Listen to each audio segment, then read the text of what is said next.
ক্যাসেটটির শব্দ ধারণে এবং কম্পিউটারাইজ পরিস্ফুটনে mobile Monalisa and audio, Bagjola, Banshtala মোড়। নাহমাদুহু ওয়া নুসাল্লি আলা রাসূলিহিল কারীম, আম্মা বা'দ। ফাউযু বিল্লাহি মিনাশ শাইতানির রাজীম।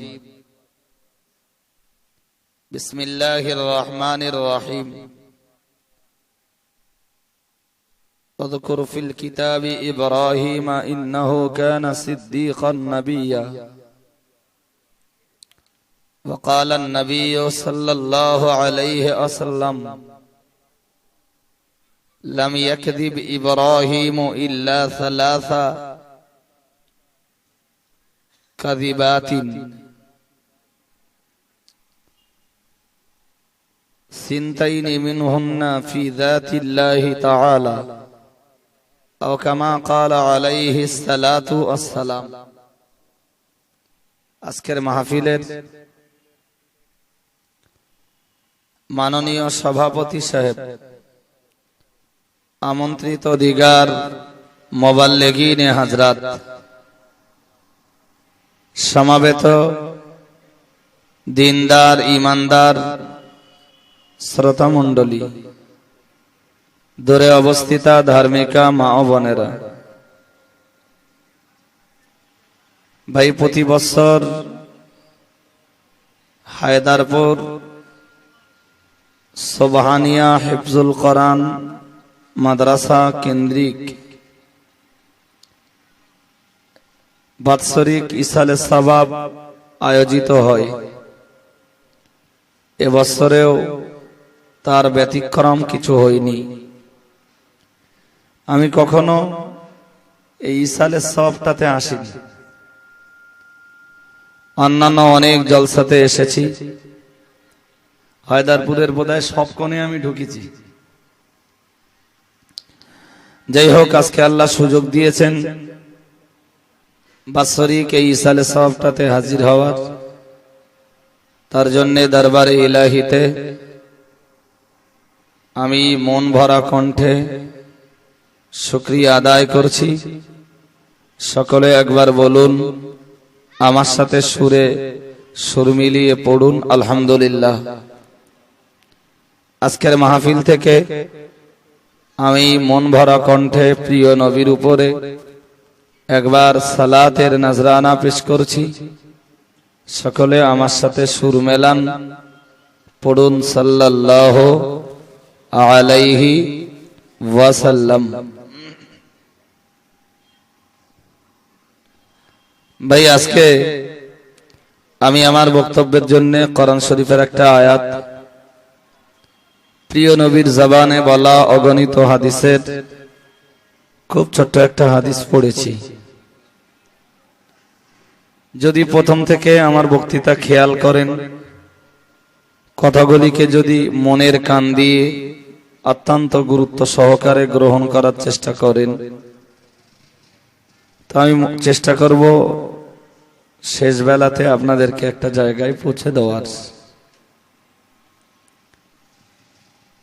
এবং আমি কোরআন শরীফের যে আয়াত, রাসূলের যে হাদিসটি পড়েছি, যদি আল্লাহ আমাকে সুযোগ দেন, হয়তো এমন কিছু কথা আমার মুখ থেকে বার হবে যে কথাগুলো আপনাদের দ্বীন ঈমান মজবুতির জন্য জীবনের চলার পথে অনেকটা সহায়ক হবে। কোরআন শরীফে আল্লাহ বলেছেন, ওয়াযকুর ফিল কিতাবি ইব্রাহিম, আপনি স্মরণ করুন হযরত নবী ইব্রাহিম আলাইহিস সালামের কথা। ইন্নাহু কানা সিদ্দীকান নাবিয়্যা, কারণ তিনি ছিলেন আল্লাহ পাকের একজন সত্যবাদী নবী। বলুন সুবহানাল্লাহ। নবীরা তো মিথ্যাবাদী হন না।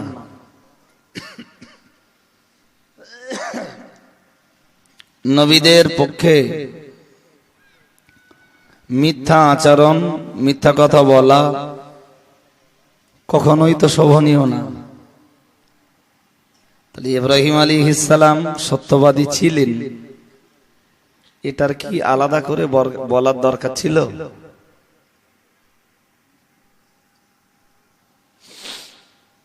আপনাদের চিন্তায় কতদূর ধরা পড়ে?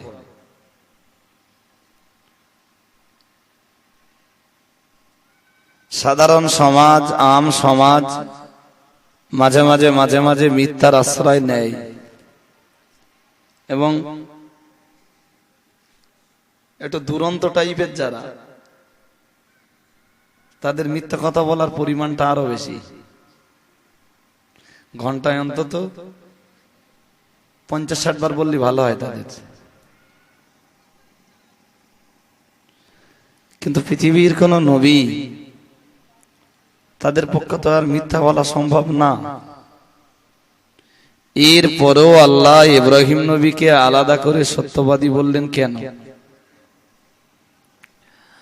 এর পিছনে যে তথ্য, আমি সেই তথ্যগুলোকে ব্যাখ্যা না দিয়েই বলছি। ইব্রাহিম আলাইহিস সালাম সত্যবাদী ছিলেন, এটা আল্লাহ পাক রব্বুল আলামিনের জানার বাইরে ছিল না। তবে নমরুদ নবী ইব্রাহিম আলাইহিস সালামের এগেনস্টে জীবনে যেসব প্রোপাগান্ডা আর মিথ্যা রটনা রটিয়েছিল, নবী ইব্রাহিম আলাইহিস সালামের এগেনস্টে যেসব দুর্নাম, বদনাম আর অপবাদ দিয়েছিল, এবং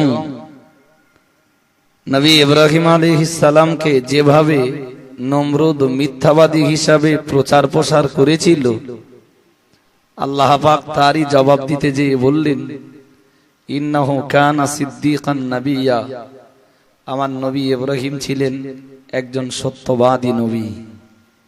বলুন সুবহানাল্লাহ।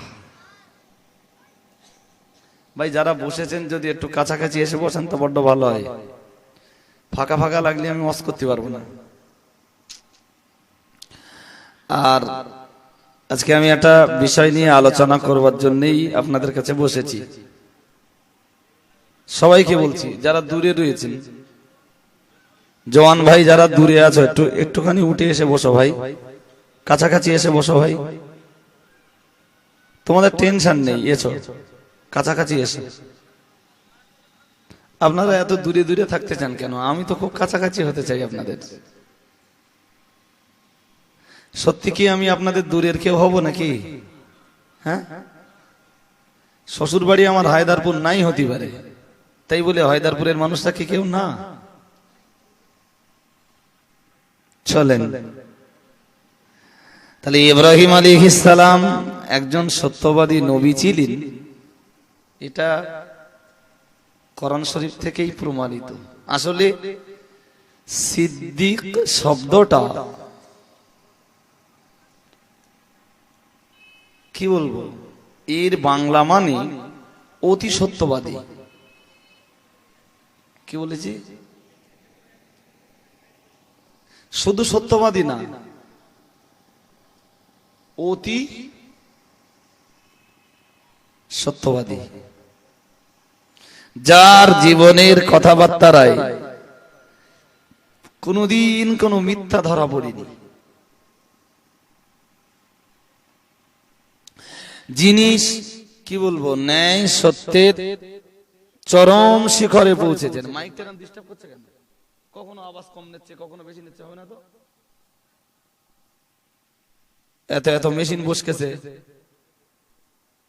মাইক গলা ডাকেন, দেখে বলেন, এরম করলে হবে না। যাই হোক, তাহলে আমি বলেছি আপনাদেরকে,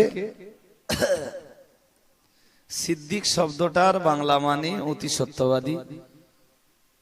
যে এই লাকাবটা পৃথিবীর ইতিহাসে আপনারা জানেন, হযরত আবু বকর রাদিয়াল্লাহু তাআলা আনহুকে দেওয়া হয়েছে। কখনো কম নিচ্ছে, কখনো বেশি নিচ্ছে, এরকম হচ্ছে কেন ভাই? আপনার যা মেশিন, তাতে তো অনেক মেশিন বসিয়েছেন আপনি, একদম সাউন্ডটা অ্যাকুরেট রাখেন। আমার যেন বলতেও কষ্ট না হয়, শ্রোতা ভাইদের যেন বুঝতেও কষ্ট না হয়। জি, তো ভাই কেউ যদি সিদ্দিক লকবটা নিয়ে মাঝে মাঝে দু চারটে মিথ্যা কথা বলে, তবে জানবেন তার ওই সিদ্দিক লকবের কোন সার্থকতা বলো থাকবে না। তখন তাকে সিদ্দিক না বলে কাজ্জাব বলাই ভালো। কাজ্জাব মানে আরবিতে কিজবুন শব্দটার অর্থ হলো মিথ্যা, আর কাজ্জাব শব্দের অর্থ হলো ঝুট বলনে ওয়ালা, যে মিথ্যা কথা বলে। আসেনি সেই অবস্থা ফিরে আসেনি, বলো কিসের ডিস্টার্ব হচ্ছে আমি বুঝতে পারছি না। যে তো আমি আপনাদেরকে বলবো, কোরআন শরীফে মহান আল্লাহ সিদ্দিক শব্দটাকে একবার না বহুবার ব্যবহার করেছেন। তবে আল্লাহ ব্যবহার করেছেন বিভিন্ন নবীদের ক্ষেত্রে। আল্লাহ এক একজন নবীর ক্ষেত্রে সিদ্দিক শব্দটা কোরআন শরীফে ব্যবহার করেছেন। তার ভিতরে ইব্রাহিম আলাইহিস সালামের ব্যাপারে আল্লাহ সিদ্দিক শব্দটাকে ইস্তেমাল করেছেন। পরের কথাটা বলছি, শাহিদুল ভাইটা গেল কোথায়? যাই হোক, জাতির জনক জাতির পিতা নবী ইব্রাহিম আলাইহিস সালামকে আল্লাহ কোরআন শরীফে সত্যবাদী বলেছেন। আচ্ছা, চট করে একটু জিজ্ঞেস করতে ইচ্ছা হচ্ছে খুব, ইব্রাহিম আলাইহিস সালাম জীবনে মিথ্যা কথা কখনো বলেছেন বলে কি মনে হয়? জি জি, সম্ভব না, তাই না? নবী তো। আমি একটা হাদিস পড়ছি, বিসমিল্লাহির রহমানির রহিম, লাম ইয়াকযিব ইব্রাহিমু ইল্লা সালাসা কাযিবাতিন সিনতাইনি মিনহুন্না ফি যাতিল্লাহি ইলা আখিরিল হাদিস আও কামা ক্বালা আলাইহিস সালাম। উল্টো যেন কেউ বলবেন না, হাদিসে এসেছে রাসূলে মকবুল সাল্লাল্লাহু আলাইহি ওয়াসাল্লাম তার জবানিতে জানিয়েছেন, লাম ইয়াকযিব ইব্রাহিমু, ইব্রাহিম আলাইহিস সালাম কখনোই তিনি মিথ্যা কথা বলেননি। তাহলে কোরআন শরীফের আয়াতের সাথে এখনো হাদিসটার একটা সাদৃশ্যতা আছে। পরেই রাসূল বলেছেন ইল্লা সালাসা কাযিবাতিন, নবী ইব্রাহিম আলাইহিস সালাম তিনি মিথ্যা কথা বলেছেন তার জীবনে 3 বার। কবার বলেছি? আচ্ছা, আমরা যতই ইব্রাহিম আলাইহিস সালামকে সত্যবাদী বলি, আর নবীর হাদিস যদি বলে ইব্রাহিম আলাইহিস সালাম 3 বার মিথ্যা বলেছেন, ইব্রাহিম আলাইহিস সালাম কি ইব্রাহিম আলাইহিস সালামকে কি আমরা সত্যবাদী হিসেবে প্রমাণ করাতে পারবো?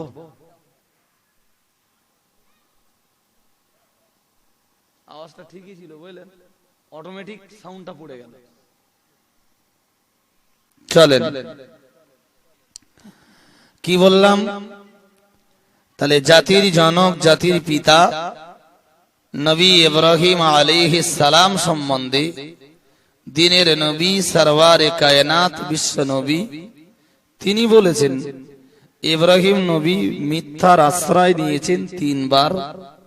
তবে আল্লাহর কোরআন বলেছে ইব্রাহিম আলাইহিস সালাম সত্যবাদী শুধু নন, তিনি হলেন অতি সত্যবাদী। এই জায়গাটায় কি করা যাবে? আমরা কোরআন শরীফের আমল দেব না হাদিস শরীফের আমল দেব?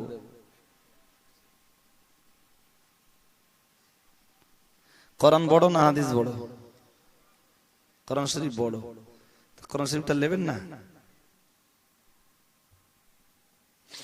কোরআন যখন বলেছে ইব্রাহিম নবী সত্যবাদী,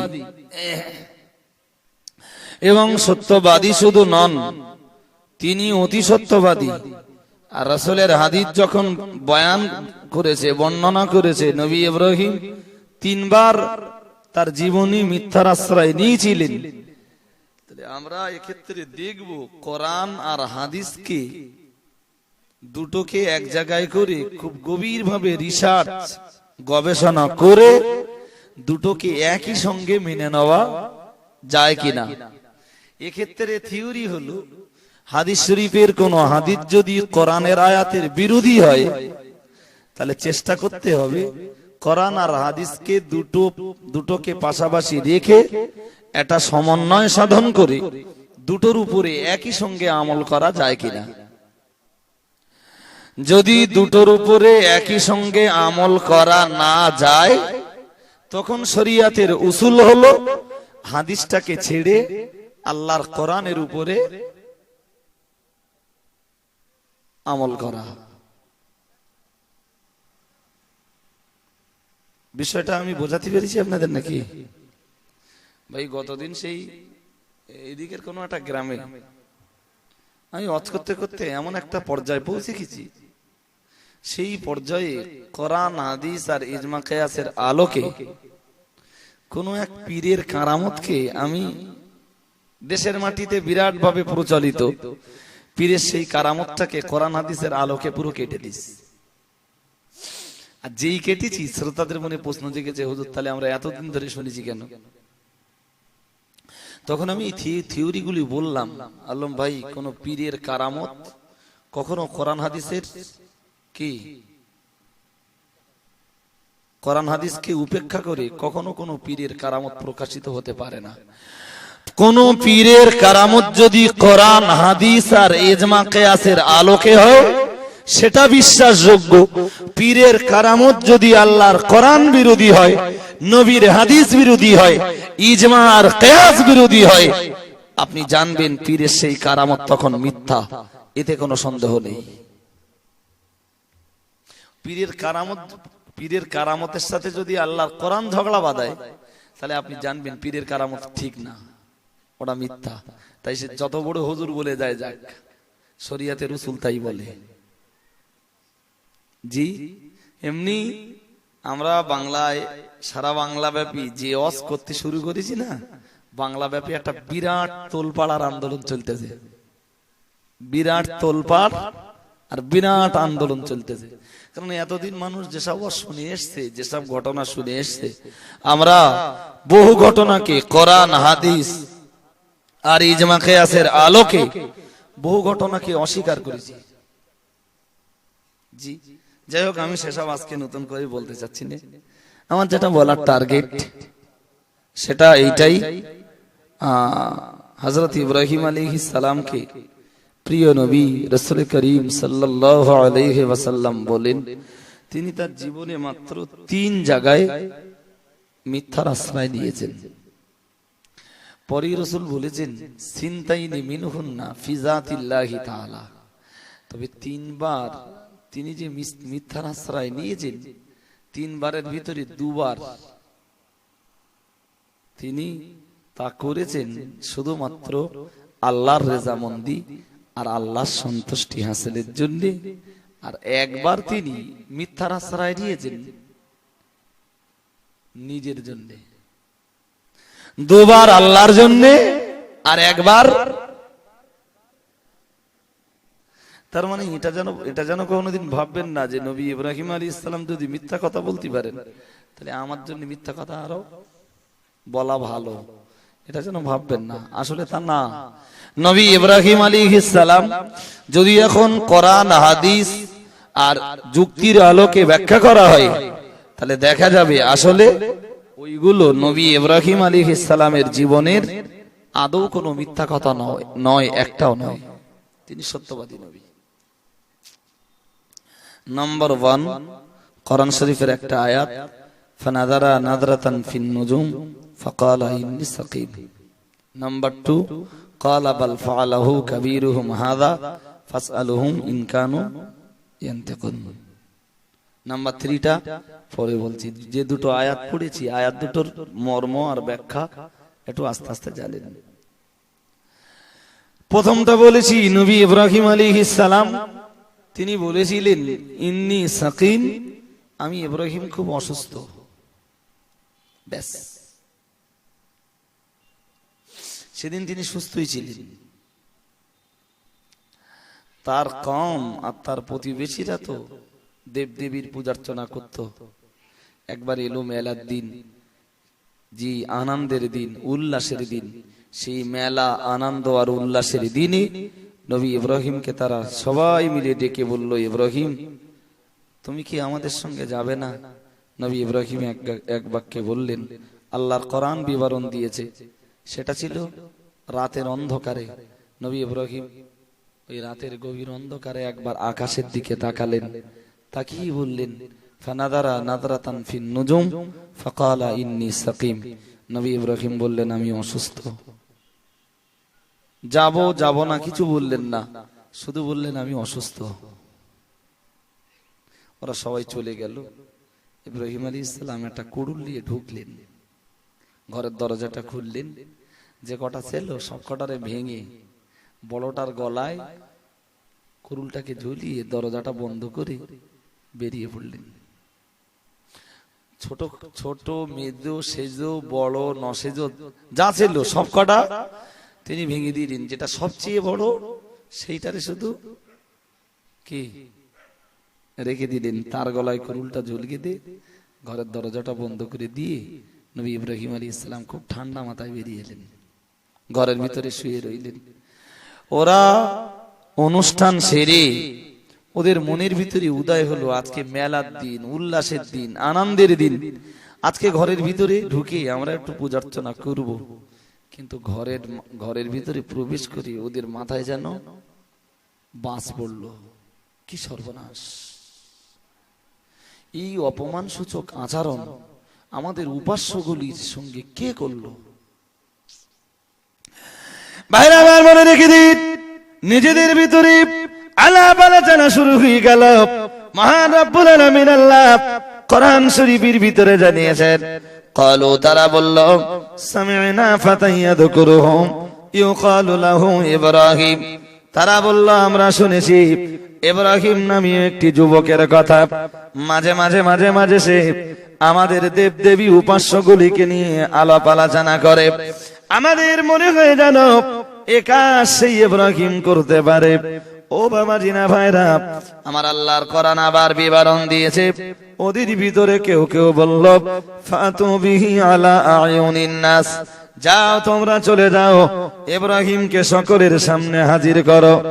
আর ইব্রাহিম যখন সবার সামনে হাজির হয়ে যাবে, তোমরা সম্মিলিতভাবে সাক্ষ্য প্রদান করবে, নিশ্চয়ই কাজ যুবক ইব্রাহিমের দ্বারা এ কাজ হওয়া সম্ভব। আল্লাহর নবী হযরত ইব্রাহিম আলাইহিস সালামকে সবার সামনে হাজির করা হলো।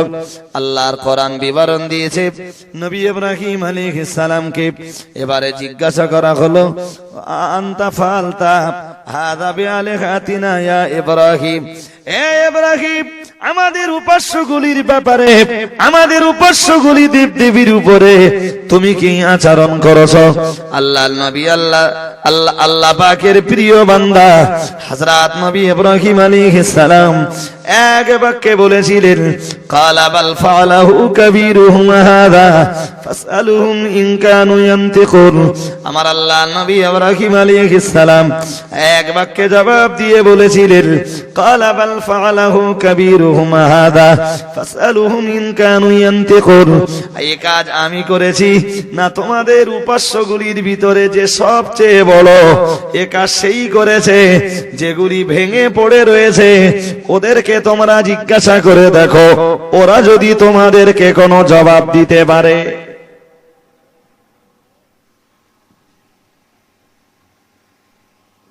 একটু খেয়াল করুন জি। তাহলে এক নম্বরে নবী ইব্রাহিম আলাইহিস সালাম যদি অসুস্থই থাকবেন, তাহলে ওরা সবাই চলে যাবার পরে নবী ইব্রাহিম আলাইহিস সালাম নিজে ঘর থেকে বেরিয়ে ওই উপাস্যগুলোর ঘরের ভিতরে যে সব কটারে ভেঙে বড়টারে আসামি বানিয়ে ঘরের দরজা বন্ধ করে দিয়ে বাইরে বেরিয়ে এলেন। কি করে? তার যদি সত্যি শরীর অসুস্থ থাকবে, তার তো মেলায় যাবার মতো, ওদের অনুষ্ঠানে যাবার মতো শক্তি ছিল না। ওরা যখন ওদের অনুষ্ঠানে ডেকেছিল নবী ইব্রাহিম আলাইহিস সালামকে, জাতির জনক তো এক বাক্যে বলেছিলেন, আমি অসুস্থ। 2 নম্বরে কাজটা তো নবী ইব্রাহিম আলাইহিস সালামের। ওরা যখন জিজ্ঞেস করলো, নবী ইব্রাহিম আলাইহিস সালাম এক বাক্যে তো বললে পারতেন, কাজটা আমার, তোমরা আমার যে শাস্তি দেবা দাও।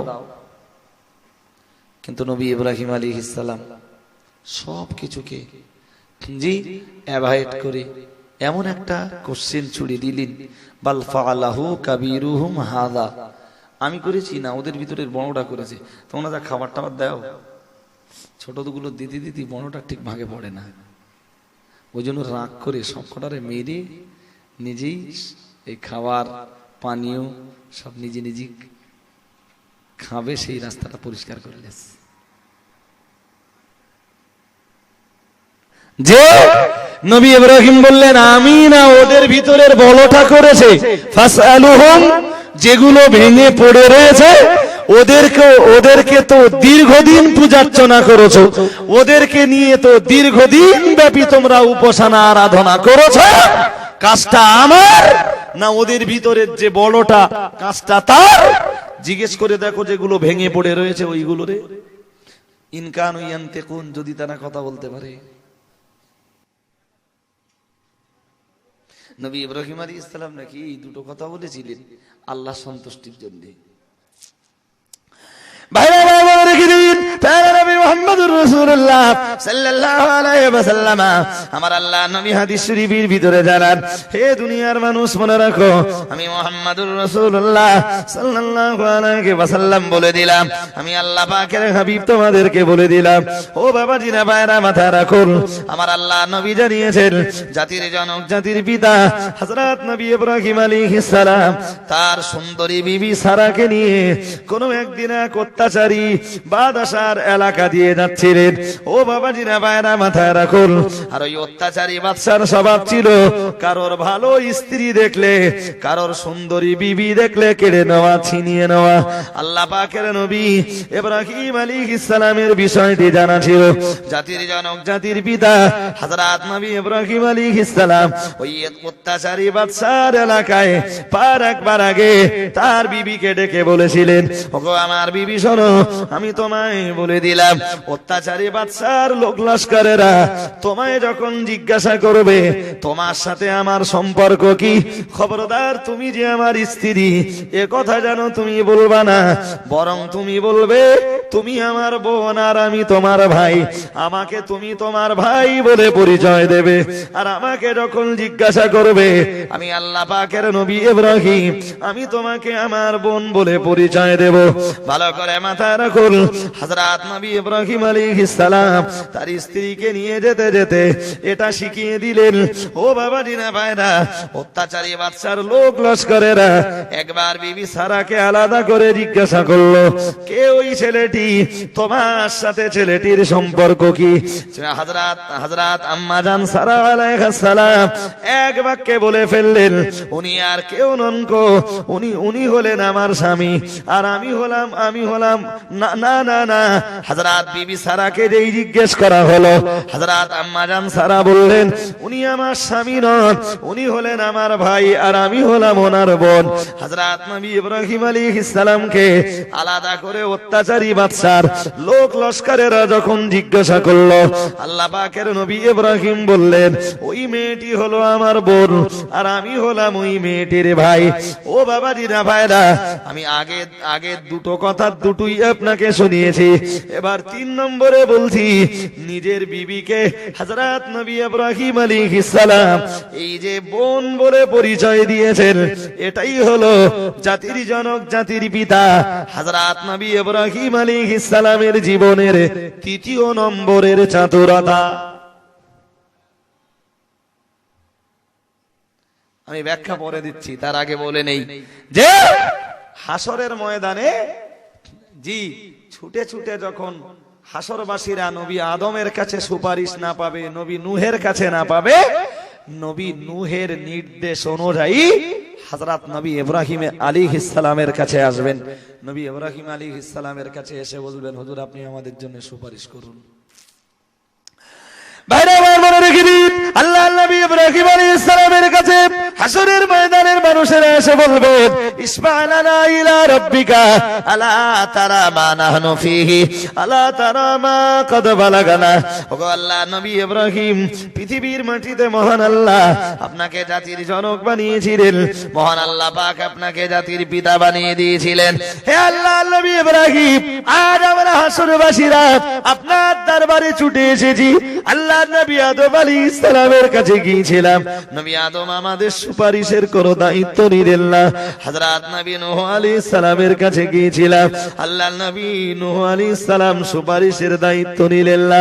হুজুর বড় বুক বড় আশা নিয়ে জাতির জনক জাতির পিতা নবী ইব্রাহিমের কাছে এসেছি। হুজুর আপনি আমাদের জন্য সুপারিশ করুন, আমাদেরকে জান্নাতে যাবার ব্যবস্থা করে দিন। হুজুর আপনি আমাদেরকে সুপারিশ করুন, আমরা সইতে পারি না হুজুর, আর আমরা ছুটতে পারি না।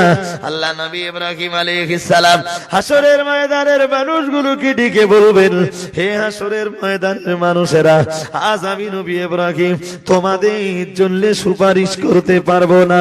লাস্তু হুনাকুম, আমি আল্লাহ নবী ইব্রাহিম তোমাদের জন্য শাফাআত করতে পারবো না। দুনিয়ার মাটিতে আমি জাতির জনক জাতির পিতা তিনবার চাতুরতা করেছিলাম দুনিয়ার মাটিতে। ওই তিনটি চাতুরতা করার কারণে আল্লাহ তাআলা আল্লাহ পাক আজ যে আমার প্রতি কি ব্যবহার করবেন। আমি জাতির জনক জাতির পিতা সারা জীবন কোনো মিথ্যা কথা বলিনি, সারা জীবন কোনো মিথ্যার আশ্রয় নেইনি, জবানটাকে আমি কোনোদিন কলুষিত করিনি, কারণ নামে গালিগালাজ করিনি, জীবনে কোনোদিন আমি মিথ্যার আশ্রয় নেইনি। তবে জীবনে তিনবার আমি চাতুরতা করেছিলাম। আজ আমি নবী ইব্রাহিম দুনিয়ার মাটিতে ওই তিনবার চাতুরতা করার কারণে আল্লাহ তাআলা আমার প্রতি যে কি ব্যবহার করবেন, আল্লাহ তাআলা আমার প্রতি যে কি আচরণ করবেন, আমি নবী ইব্রাহিম বলতে পারবো না। চলে যাও, চলে যাও, আমি আল্লাহ নবী ইব্রাহিমের দরবার থেকে চলে যাও। ইযহাবু ইলা মূসা আলাইহিস সালাম, তোমরা নবী মুসার কাছে চলে যাও। ও বাবাজিরা ভাইরা, আমি আপনাকে বলতে চাইছি আল্লাহ নবী ইব্রাহিম আলাইহিস সালাম দুনিয়ার মাটিতে ওই যে তিনটি জায়গায় চাতুরতা করেছেন, ওই চাতুরতা তিনটির কথা যখন হাসরের ময়দানে মনে পড়ে যাবে, হাসরবাসীদেরকে তিনি সুপারিশ পর্যন্ত করতে চাইবেন না। সুপারিশ করবার মতো সাহস নবী ইব্রাহিমের ভিতরে হবে না। আল্লাহ নবী ইব্রাহিম বলবেন, ও হাসরবাসীরা, আজ নবী ইব্রাহিম তোমাদের জন্য সুপারিশ করা তো বহু দূরের কথা। আল্লাহ তাআলা আল্লাহ পাক আমি নবী ইব্রাহিম আমার সঙ্গে যে কি আচরণ করবেন, আমার প্রতি আল্লাহ যে কি ব্যবহার করবেন, আমি নবী ইব্রাহিম তা বলতে পারবো না। চলে যাও তোমরা হযরত নবী মুসার কাছে চলে যাও। ও বাবাজিরা ভাইরা, যদিও হাদিসের বর্ণনায় রয়েছে নবী ইব্রাহিম আলাইহিস সালাম জীবনের তিনটি জায়গায় মিথ্যা কথা বলেছেন, আসলে ওগুলি একটাও মিথ্যা নয় গো। আপাত দৃষ্টিতে দেখলে মিথ্যা বলে গণ্য হবে, মিথ্যা বলে প্রতিপন্ন হবে, মিথ্যা বলে মনে হবে, কিন্তু নবী ইব্রাহিম আলাইহিস সালাম আসলে জীবনে কখনো কোনো মিথ্যা কথা বলেননি। জোরে সোরে বলুন সুবহানাল্লাহ। আর একটু মন খুলে বলেন, আল্লাহ যাকে সত্যবাদী বলেছেন নিশ্চয়ই তার পক্ষে মিথ্যা কথা বলা সম্ভব নয়। তবে শরিয়াতের পরিভাষায় নবী ইব্রাহিম আলাইহিস সালাম যা করেছেন ওগুলোকে বলা হয় তাওরিয়া। কি বলেছি বলেন দিন ভাই, আওয়াজ বলো, ভালো হচ্ছে না সেই প্রথম থেকে। এত মাইক আর বক্স এত ব্যাগড়া মারলে হয় না গো। এত এত এত মেশিন লাগিয়ে যদি সাউন্ড না ভালো হয়, যে কখনো আমার কষ্ট হচ্ছে, কখনো শ্রোতাদের কষ্ট হচ্ছে, কেন এমন কেন এতটা মেশিন লাগিয়েছেন? আওয়াজটাকে তো আপনারা সন্ধ্যার আগে ম্যাচিং করবেন না, এটা তো আপনাদেরই দায়িত্ব। জি ভাইরা আমার বক্তব্য আপনাদের কাছে, হযরত নবী ইব্রাহিম আলাইহিস সালাম আসলে মিথ্যা কথা বলেননি। তিনি যেটা করেছেন ওটিকে শরীয়তের পরিভাষায় বলা হয় তাওরিয়া। তার মানে কথা একরকম, জি, যে কথাটা বলা হবে যাদের জন্য বলা হবে তারা বুঝবে একরকম, আর ওর অভ্যন্তরীণ রূপ থাকবে আর এক রকম। মানে ভিতরটা একরকম আর বাহিরটা আর এক রকম। আমি একটা ছোট্ট দৃষ্টান্ত দিলে বিষয়টা আপনারা বুঝবেন। ভাই, রাসূল মকবুল সাল্লাল্লাহু আলাইহি ওয়াসাল্লাম হিজরত করে যখন মদিনায় যাচ্ছিলেন, হযরত আবু বকর রাসূলের সাল্লাল্লাহু আলাইহি ওয়াসাল্লামের সঙ্গে।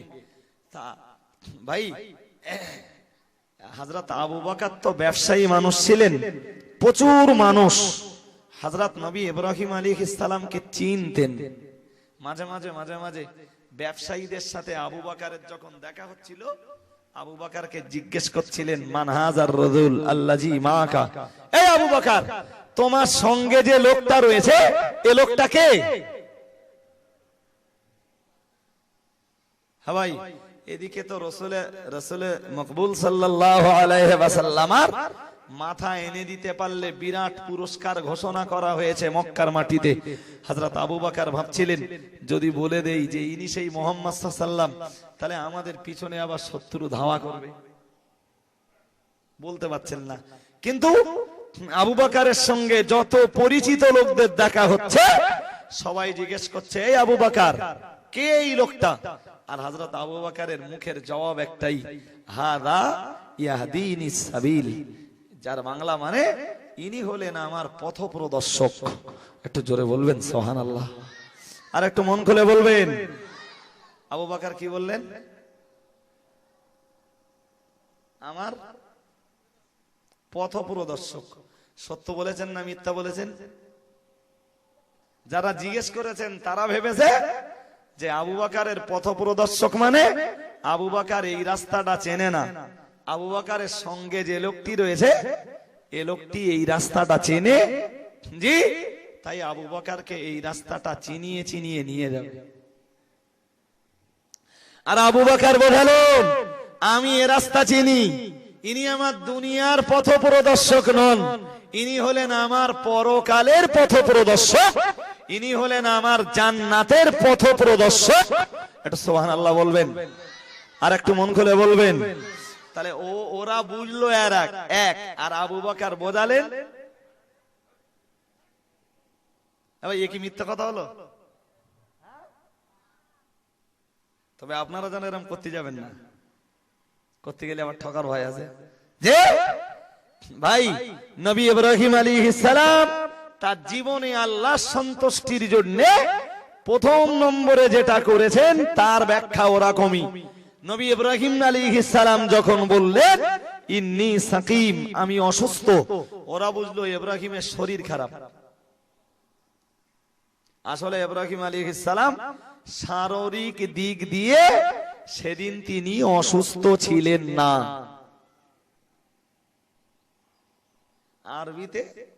আরবিতে মারিজুন শব্দের অর্থ হলো শরীর খারাপ, অর্থাৎ শারীরিক ভাবে অসুস্থতা। আর আরবিতে যখন সাকিম শব্দটা ব্যবহার হয় তখনও মানে কি বলবো, খারাপ, তবে শারীরিক অবস্থাটা খারাপ নয়, মানসিকতাটা খারাপ।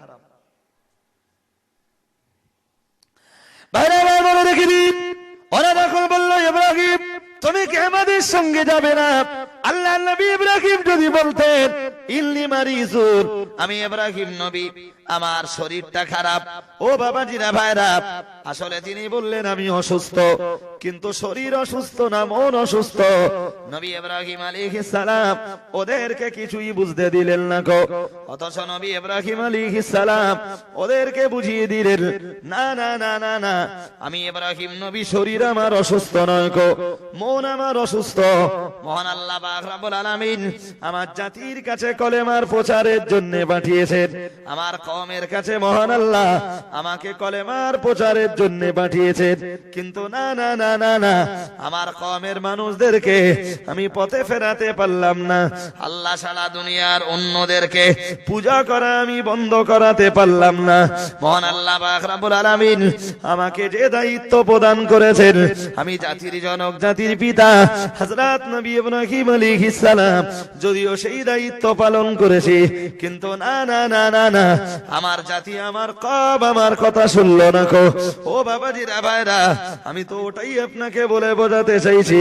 তাহলে নবী ইব্রাহিমকে আল্লাহ যে দায়িত্ব দিয়েছেন, দায়িত্ব পালন করার পরে তার জাতি নবী ইব্রাহিমের কথাই ফিরল না, মানে স্বাভাবিকভাবে নবী ইব্রাহিম শারীরিক দিক দিয়ে অসুস্থ না হলেও মনটা তার বড় খারাপ ছিল, মন বড় অসুস্থ ছিল।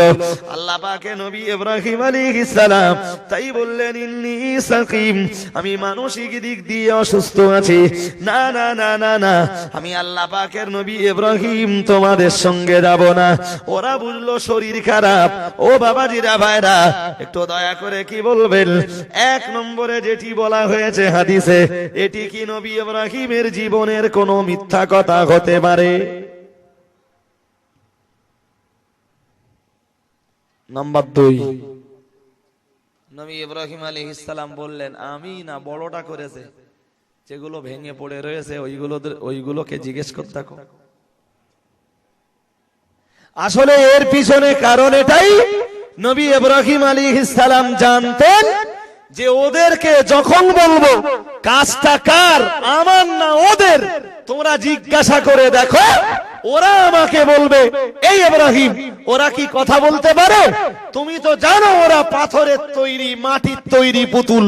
আর আমি ইব্রাহিম তখন বলবো, যারা কথা বলতে পারে না, উপকার করতে পারে না, অপকার করতে পারে না, নাগের ডগায় মাছি বসলেও তাড়াতে পারে না, তবে তোমরা তাদেরকে পুজো করো কেন?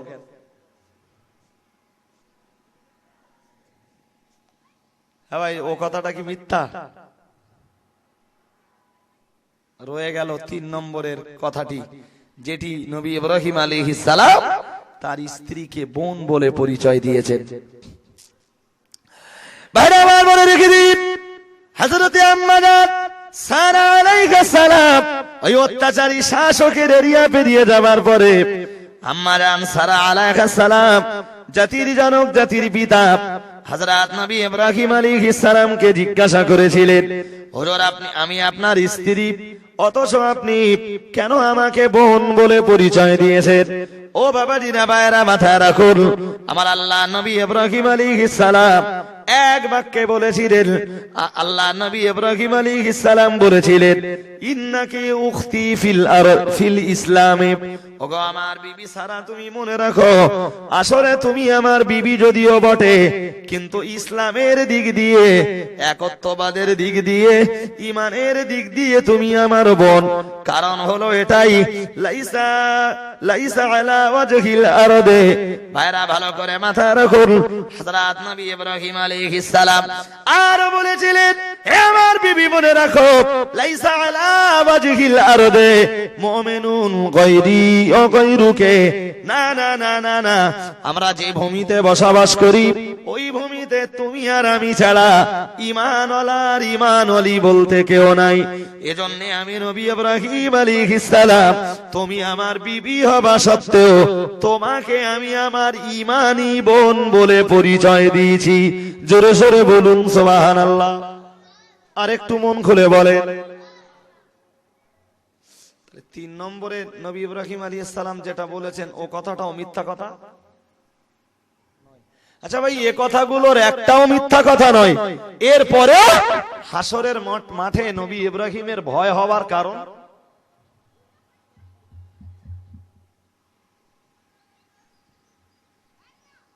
যে হাসরের মাঠে নবী ইব্রাহিম আলাইহিস সালামের ভয় হওয়ার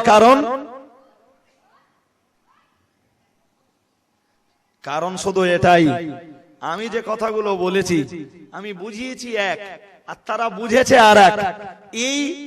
এই সামান্য চাতুরতা করবার জন্য হাসরের ময়দানে আল্লাহ যদি আমাকে পাকড়াও করেন, তাহলে আমি নবী ইব্রাহিম সেদিন আমার উপায় আচ্ছা ভাই বলবেন, এই একজন নবীর যদি এই সামান্য চাতুরতা দুনিয়াতে করবার কারণে ভয় হয়, তা আমরা দুনিয়াতে যা করি, আর আমরা যে পরিমাণ মিথ্যা কথা বলি, যে পরিমাণ জবানে গালিগালাজ করি, যে পরিমাণ ধোঁকাবাজি করি, যে পরিমাণ প্রতারণা করি জবানে, যে আমরা যে পরিমাণ লোকের নামে অপবাদ দেই, যে পরিমাণ দুর্নাম করি, যে পরিমাণ বদনাম করি, জি মানুষকে যে পরিমাণ ছোট মোটা কথাবার্তা বলি, নবী ইব্রাহিম আলাইহিস সালামের যদি অতটা ভয় হয়, তা কি মনে করেন আমরা কি খুব সহজে আর লিগালে নাজাত পেয়ে যাব? হ্যাঁ না বলতে হবে। কে তুমি? তুমি নাজাত পাবা? কোন ঘরে জন্ম তোমার? তুমি যা ইচ্ছা তাই বলবা, যা ইচ্ছা তাই তোমার মুখ দিয়ে বার হবে। যে ঘরে তোমার জন্ম হোক না কেন, এটি তোমায় মনে রাখা দরকার। জবান যদি তুমি না সামলেছ, মুখ যদি তুমি না সামলেছ, হাসরের ময়দানে তোমার নাজাতের কোন রাস্তা নেই। আছে? আরে ভাই, ইব্রাহিমের মতো নবীর যদি ভয় হয়, তা ভাই এই আমার আর আপনার মতো মানুষ আমরা কারা? আমরা কেউ? জি আপনি বলতে পারেন আমি হুজুরের ঘরের ছেলে, তাহলে কোন হুজুর? বলে কেন আমি হাবেজ সাহেব হুজুর। তাহলে কোন হাবেজ সাহেব? তাহলে কেন এই হায়দারপুরের হাবেজ সাহেব হুজুরের ছেলে। আমি যা বলবো আমার জবানে সব আমি মুক্তি পাবো? অত সহজ ভাবেন নাকি?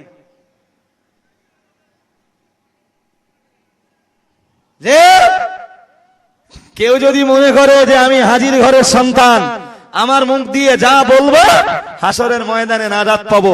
আরে ভাই, ইব্রাহিমের মতো নবী যদি দুনিয়ায় 3 বার চাতুরতা করার কারণে হাসরের ময়দানের মানুষগুলোকে সুপারিশ করবার সাহস না করেন, পাল্টা যদি তিনি নিজের চিন্তায় ব্যস্ত হয়ে যান, তুমি হাজির ঘরের ছেলে হও আর আলেমের ঘরের ছেলে হও, পীরের ঘরের ছেলে হও আর পীরজাদার ঘরের ছেলে হও, তোমারে মনে রাখা দরকার, জবান যদি তুমি না সামলেছ, তাহলে হাসরের ময়দানে নাজাত পাওয়া বড় সহজ না কঠিন? তুমি পীরের ঘরের ছেলে বলে যারে তারে কাফের বলবা, আর হাসরের ময়দানে নাজাত পাবা। তুমি পীরের ঘরের ছেলে বলে যাত্রা রসনা না যায় তার হারাম বলবা না। যে ভাই কোরআন শরীফে আল্লাহ বলেছেন, লা তুহাররিমু তাইয়্যিবাতি মা আহাল্লাল্লাহু লাকুম। আমি বলবার সময় পাবো না ভাই। 1 2 নম্বরে, জি 2 নম্বরে আরেকটা কথা ভাই, আমার যেন মাইকে বলতেও কষ্ট হচ্ছে, আর যে আওয়াজটাকে যেভাবে নিয়ে যেতে চাচ্ছি সে সেভাবে যাচ্ছে না, তা কষ্ট হবে না? জি ভাই একটু বোঝেন, আমি বোঝাচ্ছি আপনাদের। কোরআন শরীফের আয়াতটা আল্লাহ বলেছেন, লা তুহাররিমু তাইয়্যিবাতি মা আহাল্লাল্লাহু লাকুম। কি মানে এর জানেন? এর মানে কি জানেন? জানেন না? এর বাংলা মানে হলো, হে দুনিয়ার ঈমানওয়ালারা, যে জিনিস আমি আল্লাহ হালাল করে দিয়েছি তোমরা তা হারাম করছো কেন? আমি আল্লাহ যা হালাল বলেছি তোমরা নিজেদের ইচ্ছায় সেগুলোকে হারাম বলছো কেন? নিজেদের জন্য সেগুলোকে হারাম করে নিচ্ছ কেন? এই অধিকার আমি আল্লাহ তো তোমাদের দেইনি। বাইরে বলে রেখে দিন, মহান রব্বুল আলামিন আল্লাহ কোরআন শরীফের ওই আয়াতটার ভিতরে মহান আল্লাহ পাক রব্বুল আলামিন জানিয়েছেন, ওগো দুনিয়ার মানুষ মনে রাখো, আমি আল্লাহ পাক রব্বুল আলামিন বলে দিলাম, লা তুহাররিমু, খবরদার খবরদার তোমরা জানো সেগুলোকে হারাম বলে ঘোষণা দিও না, মা আহাল্লাল্লাহু লাকুম, আমি আল্লাহ পাক রব্বুল আলামিন আমি তোমাদের জন্য যেগুলিকে হালাল করে দিয়েছি, আমি আল্লাহ যেগুলোকে তোমাদের জন্য জায়েজ করে দিয়েছি, না না না না না, খবরদার খবরদার আমি আল্লাহ তোমাদেরকে সাবধান বাণী শুনিয়ে দিলাম, তোমরা নিজেরা জানো সেগুলোকে হারাম বলে ঘোষণা করো না। ও বাবাজিরা ভাইরা, ভালো করে মাথায় রাখুন, মহান আল্লাহ পাক রব্বুল আলামিন আমাকে জবান দিয়েছেন বলে আমি ইচ্ছা মতো কাউকে কাফের বলে ফতোয়াবাজি করব, আসলে লোকটা ইমানদার, শরিয়ত যাকে কাফের বলে ফতোয়া দেওয়ার অনুমতি প্রদান করেনি গো। মহান আল্লাহ আমাকে জবান দিয়েছেন বলে আমি একজন একজন ইমানদারকে কাফের বলবো না, না, এ অধিকার আমাকে যেমন দেওয়া হয়নি গো। ও বাবাজিরা ভাইরা, কোরআন হাদিস আর ইজমা কিয়াসের আলোকে দুনিয়ার যে মানুষগুলির অশোনা জায়েজ, যে মানুষগুলির অশোনা জায়েজ রয়েছে, এদের অজের মজলিসে যাওয়া মানে, এদের অজের মজলিসে যাওয়া মানে কুফরি করা। ও বাবাজিরা ভাইরা, তথা এদের অশোনা হারাম বলে ফতোয়াবাজি করাটা নিঃসন্দেহে কোরআন আর হাদিস ইজমা আর কিয়াসের আলোকে আমি তো অন্তত অন্যায় বলে মনে করব। ওগো ভাইরা, এই ফতোয়াবাজি যারাই করেছে, যাদের অশোনা আসলে জায়েজ, আসলে হালাল, আসলে যাদের অশোনা জায়েজ, ওগো ভাইরা, তাদের অশোনা যারা হারাম বলে ঘোষণা দিয়েছে, নিশ্চয়ই তারা একটি হালালকে হারাম বলে ঘোষণা দিয়েছে। আমি আপনার কাছে তো ওটাই বলতে চাইছি, ওই সামান্য ব্যাপারে যদি দুনিয়ার মাটিতে 3 বার চাতুরতা করার কারণে আল্লাহ নবী ইব্রাহিম আলাইহিস সালামকে হাসরের ময়দানে আল্লাহ পাকের কাছে যদি জিজ্ঞাসা করা হয়, তাহলে দুনিয়ার এরা যারা একটি হালালকে হারাম বলে ফতোয়াবাজি করেছে, হাসরের ময়দানে কি এরা নিষ্কৃতি পাবে বলে মনে হয়?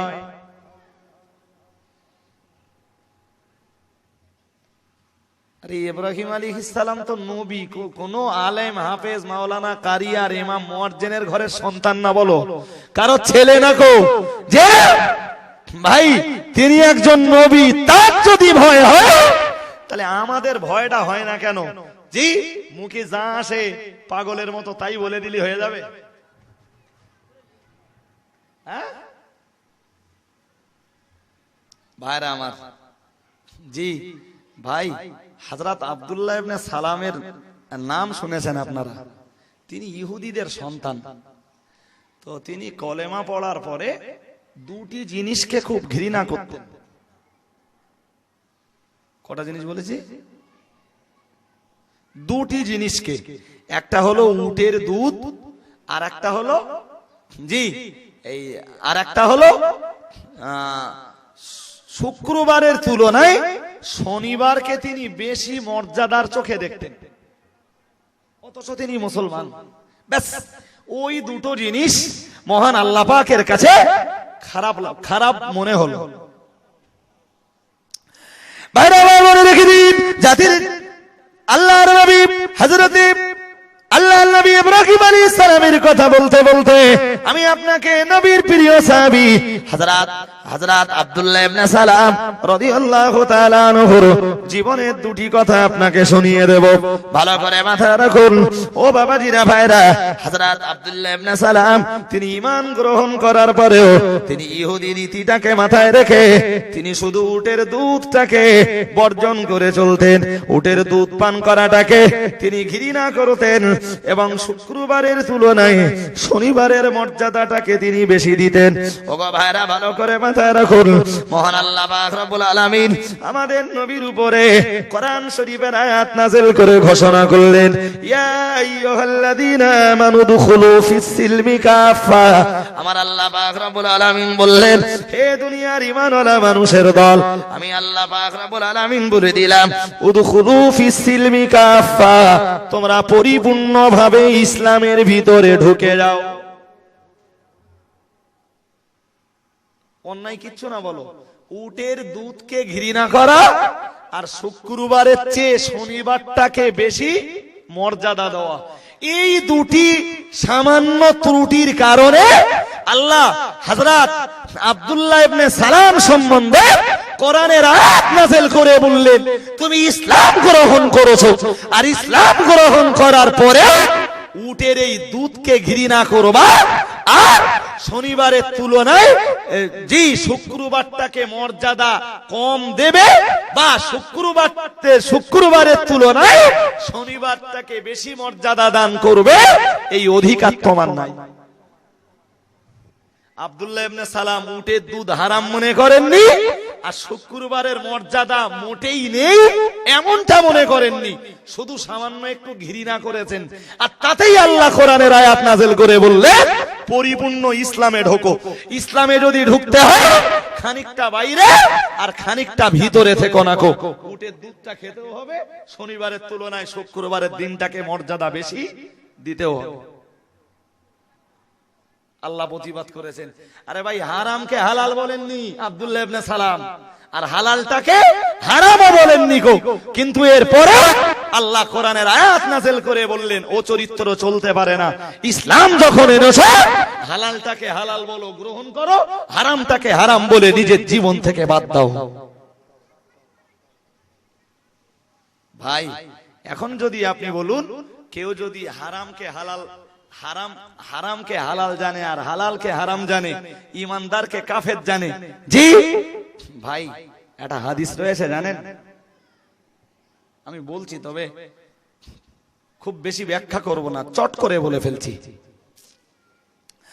ভাইরা আমার মনে রেখে দিন, প্যারা নবী মুহাম্মদুর রাসূলুল্লাহ সাল্লাল্লাহু আলাইহি ওয়াসাল্লাম, আমার আল্লাহ নবী হাদিস শরীফের ভিতরে জানিয়েছেন, হে দুনিয়ার মানুষ মনে রাখো, আমি মুহাম্মদুর রাসূলুল্লাহ সাল্লাল্লাহু আলাইহি ওয়াসাল্লাম, আমি আল্লাহ নবী তোমাদেরকে বললাম, আমি আল্লাহ পাকের হাবিব তোমাদেরকে বললাম, ওগো দুনিয়ার মানুষ মনে রাখো, লা ইয়ারমি রাজুলুন রাজুলাম বিল ফুসুকি, আমার আল্লাহর নবী হাদিস শরীফে জানিয়েছেন, না না না না না, কোন ইমানদারকে ফাসিক বলে গালি দেবে না।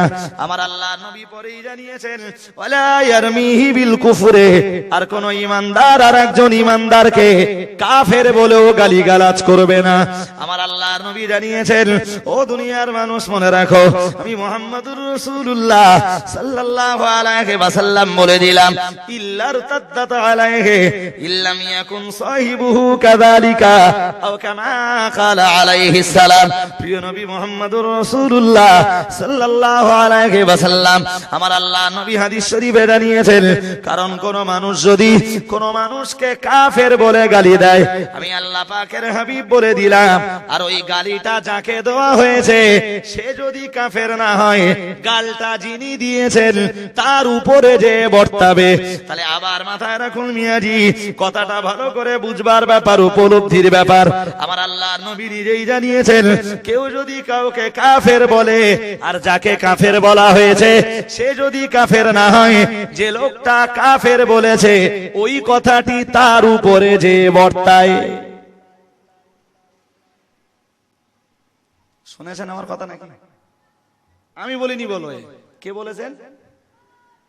কে বলেছেন? কথা বলে। তাহলে জি আপনি কাউকে কাফের বলবেন, সে যদি আদৌ কাফের না হয়,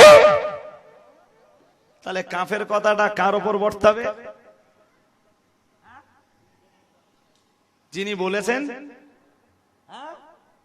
আরে আলেমের কথা বলেননি, বলো রাসূলুল্লাহ, যে কোন আলেমের কাফের বললি, সে আলেম যদি কাফের না হয়, তাহলে যে বলবে কুফুরির ইতলাকটা তার উপরে যে পড়বে।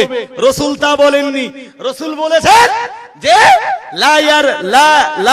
লা ইয়ারমি রাজুলুন রাজুলাম বিল ফুসুক ওয়ালা ইয়ারমিহি বিল কুফর ইল্লা ইরতাদ্দাত আলাইহি ইল্লাম ইয়াকুন সাহিবুহু কাযালিক আও কামা ক্বালা আলাইহিস সালাম। নবী আম ভাবে সবার জন্য বলেছেন, কেউ কাউকে কাফের বলে গালি দিও না, কারণ তুমি যারে কাফের বলে গালি দেবে সে যদি কাফের না হয়, তাহলে ওই গালটা বলো তোমার উপর ফিরে আসবে। শুনছেন আমার কথা নাকি ভাই? এ যুগে তো কেউ কারোরে কাফের বলতি মোটা সময় নেয় না, কিন্তু ভাই জানি না কেউ লেখাপড়া কতদূর শিখেছে, অন্তত এই হাদিসগুলো যদি তাদের জানা থাকতো, তাহলে কাফের বলতে ভয় পেত। একটু মহব্বত করে দরুদ শরীফ পড়ুন, আল্লাহুম্মা সাল্লি আলা।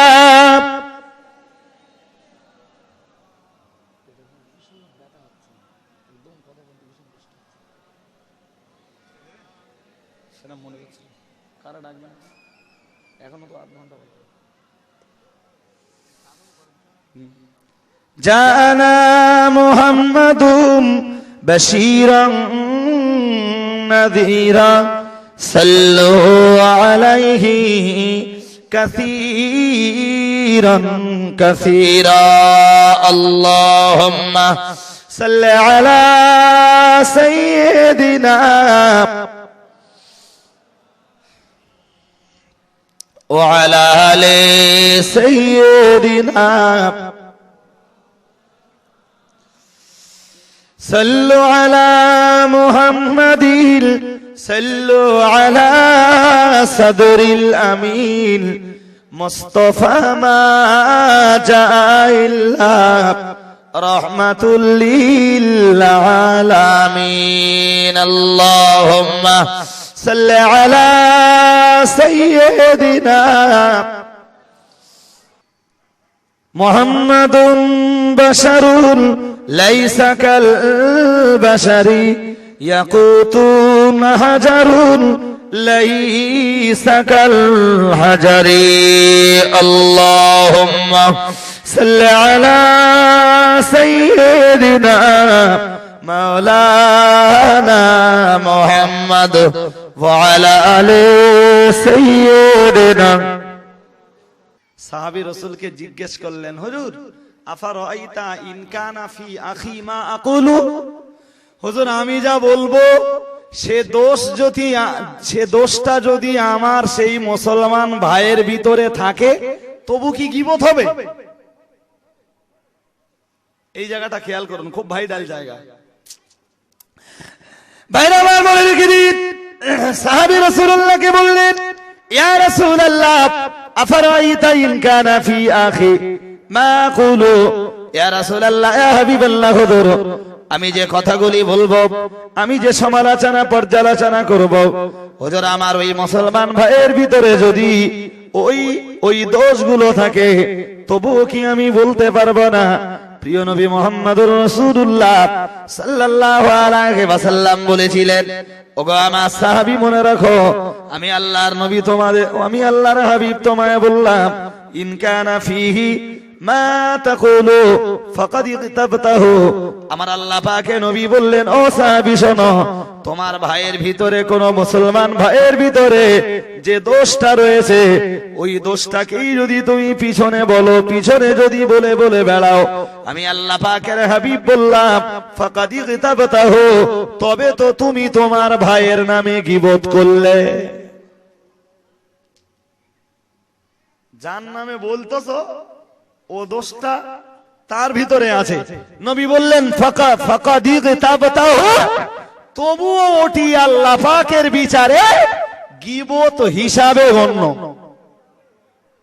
ওয়া ইল্লাম ইয়াকুন ফিহি ফাকাদ বাহাত্তাহু পরের অংশটা মাথায় রাখুন খুব ভাইটাল নবী বললেন তুমি যেটা বলছো সেটা যদি তোমার সেই মুসলমান ভাইয়ের ভিতরে না থাকে তাহলে তো তুমি তোমার ভাইয়ের উপরে অপবাদ দিলে তোহমত লাগালে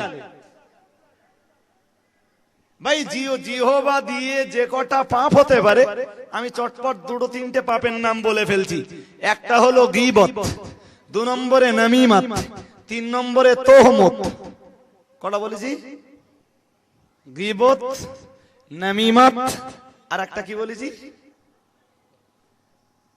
গীবতটা বলেছি পিছনে সমালোচনা করা যে আর একটা কি বলেছি নামিমাত নামিমাত হলো কি জানেন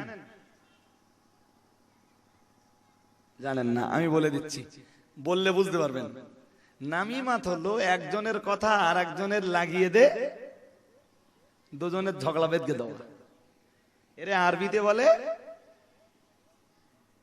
জি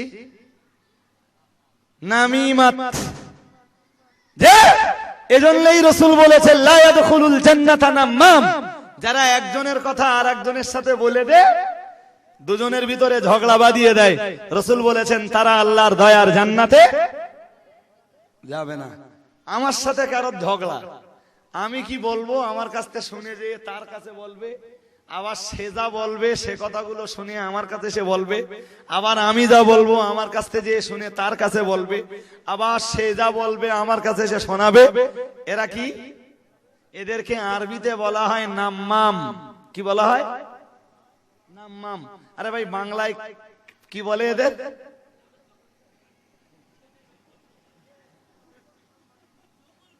হ্যাঁ জি, চগল তো চগল শব্দটা সম্ভবত ফার্সি শব্দ।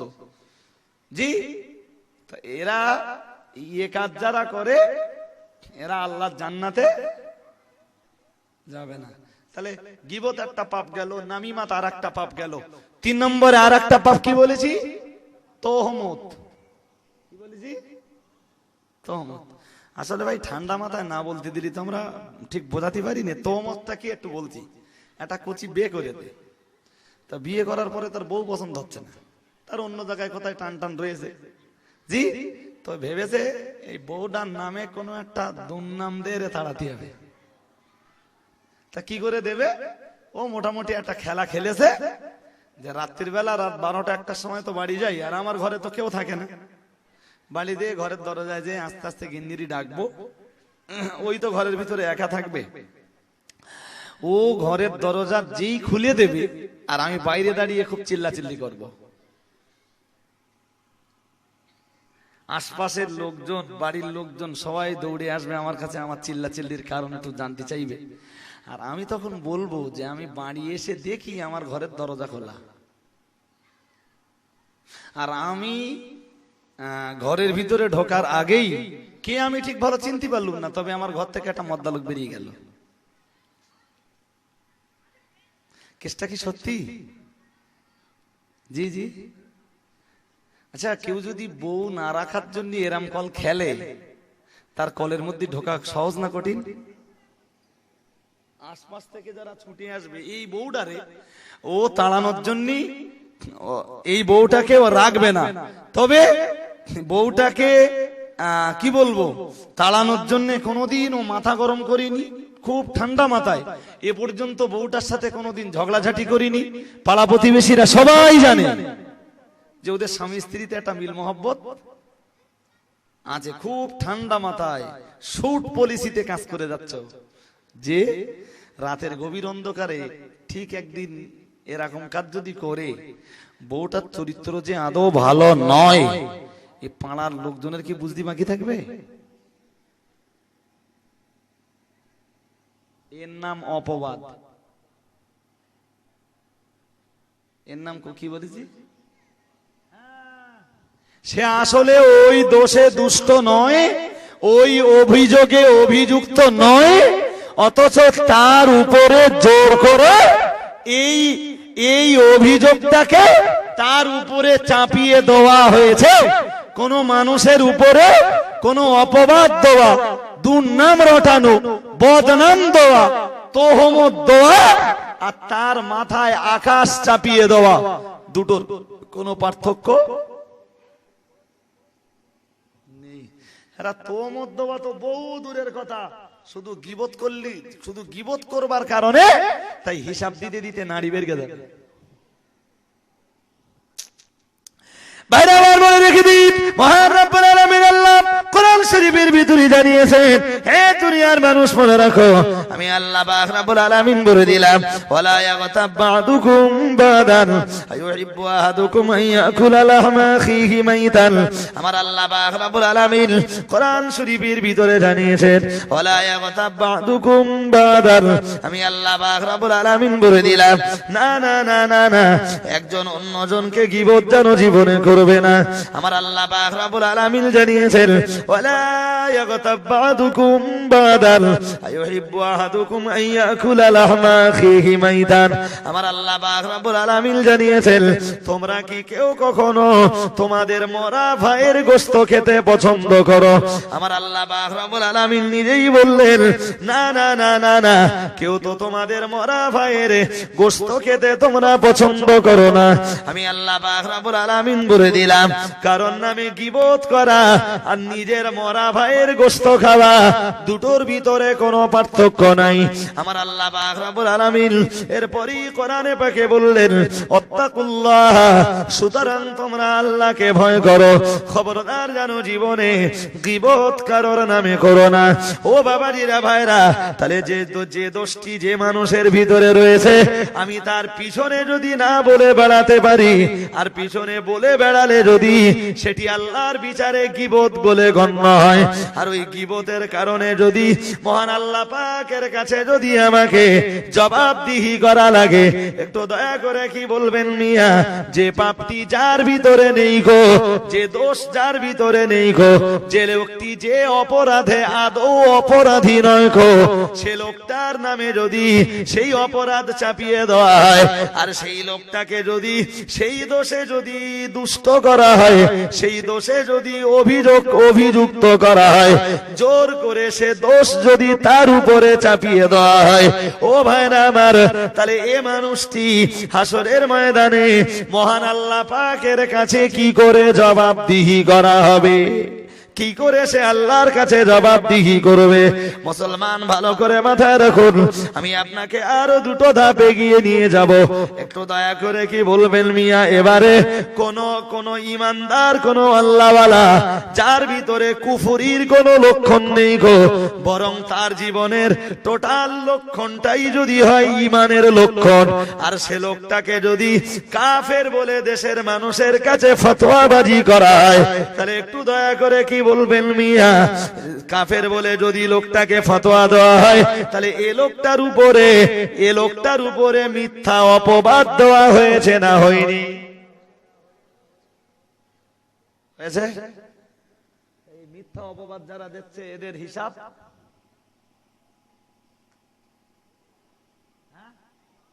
নাকি রক্তে আর বংশে রেহাই পাবে?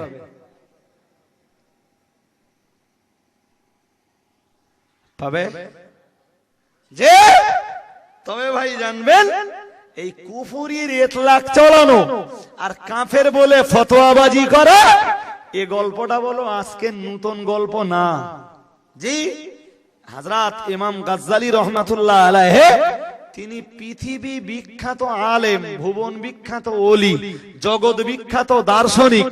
জি, তিনি যে পিরিয়ডে এসেছিলেন, একরকম বলা যায় ওই পিরিয়ডে ইমাম গাজ্জালী পৃথিবীতে না এলে, জি, নাস্তিক্যবাদীদের, নাস্তিক্য মনোভাবাপন্নদের এত দাপট ছিল, ইসলামটাকে তারা যুক্তিতে, দর্শনে আর হিকমত দিয়ে ডুবিয়ে দিতে চাইছিল।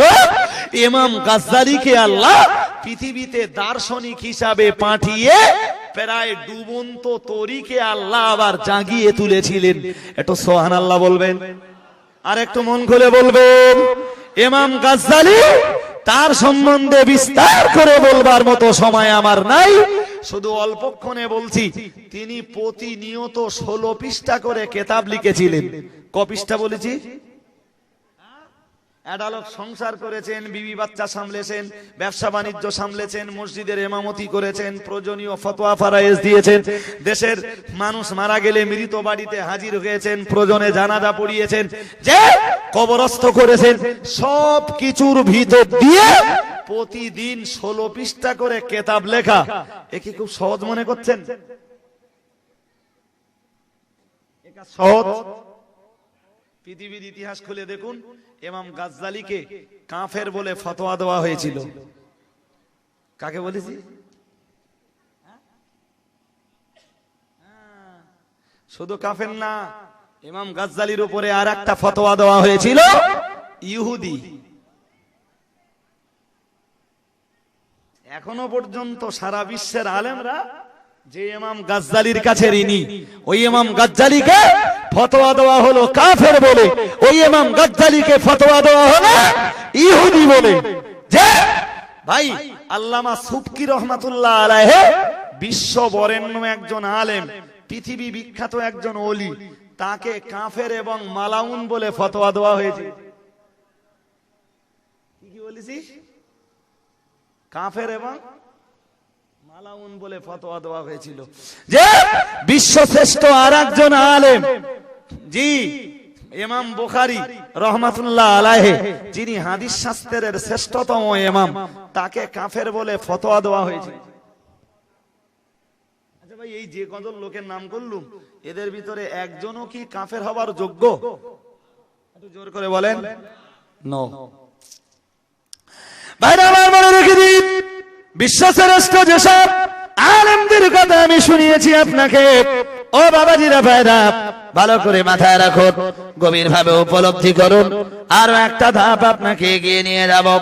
আপনাদের জানা আছে কিনা জানি না মিয়া, শিয়া জাতিরা হযরত আবু বকরের মতো মানুষকে তারা, আবু বকরের মতো সাহাবীকে তারা, জলিলুল কদর এবং জান্নাতি সাহাবীকে তারা কাফের বলে ফতোয়াবাজি করেছে। শিয়া জাতি হযরত ওমরের মতো জান্নাতি সাহাবীকে কাফের বলে ফতোয়া দিয়েছে, মালাউন বলে ফতোয়া দিয়েছে। হযরত ওসমান গনি রাদিয়াল্লাহু তাআলা আনহু, যিনি পৃথিবীর ইতিহাসে জিন্নুরাইন নামে পরিচিত, ও বাবাজিরা ভাইরা, হযরত ওসমান গনিকেও কাফের বলে ফতোয়াবাজি করেছে ওই শিয়া জাতিরা।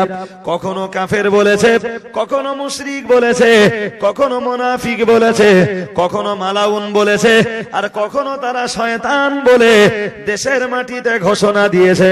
ও বাবাজিরা ভাইরা, আমি আপনার কাছে বলতে চাইছি মিয়াজি, তাহলে পৃথিবীর ইতিহাস ঘেটলে দেখা যাবে সাহাবায়ে কেরাম দিগকেও এক শ্রেণীর মানুষ কাফের বলে ফতোয়া দিতে ভয় পায়নি। ইমাম গাজ্জালিকে এক শ্রেণীর মানুষ কাফের বলে ফতোয়া দিতে ভয় পায়নি। হযরত ইমাম সুবকি রহমাতুল্লাহ আলাইহিকে এক শ্রেণীর মানুষ কাফের বলে ফতোয়া দিতে ভয় পায়নি গো। ও বাবাজিরা ভাইরা, ভালো করে মাথায় রাখুন, হযরত ইমাম গাজ্জালিকে এক শ্রেণীর মানুষ কাফের বলে ফতোয়াবাজি করতে ভয় পায়নি গো। ফুরফুরা শরীফের মুজাদ্দিদ জামান আলা হযরত দাদা হুজুর পীর কেবলা রহমাতুল্লাহ আলাইহিকে বাংলাদেশের এক শ্রেণীর মানুষেরা তারাও তো তাকে কাফের বলে ফতোয়াবাজি করতে ভয় পায়নি গো। ও বাবাজিরা ভাইরা, এসব ইতিহাসগুলো পড়ে পড়ে আমার যেন মনে হয়েছে ন্যায় সত্যের পথে যারা টিকে থাকতে যাবে, আর এক শ্রেণীর দুশমনেরা তাদেরকে দেশের মাটিতে কাফের বলে ফতোয়াবাজি করবে। কথাটাকে ঘুরিয়ে এরকম ভাবে বলা যায়, ন্যায় সত্যের উপরে যারা দাঁড়িয়ে থাকবে, যুগে যুগে কাফের গালিটা বোধহয় তাদের পাওনা।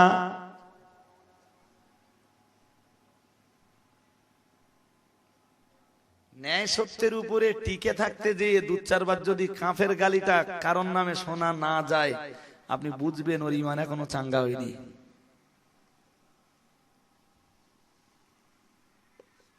কি বলেছি বলেন দিন, কি বলেছি? হ্যাঁ, যেদিন শুনবেন যে কাউকে কাফের বলে ফতোয়াবাজি করা হয়েছে, অথচ সে তার ঈমানের জায়গাতে অটল অবিচল এবং অনড়, আপনি ভাববেন তার ঈমান মজবুত হয়ে গেছে, তাই আর এক শ্রেণীর মানুষ তারে কাফের বলে ফতোয়া দিচ্ছে। ভাই, কাফের শব্দটাকে কি আপনারা খুব হালকাতে নেন নাকি? কি খুব হালকা?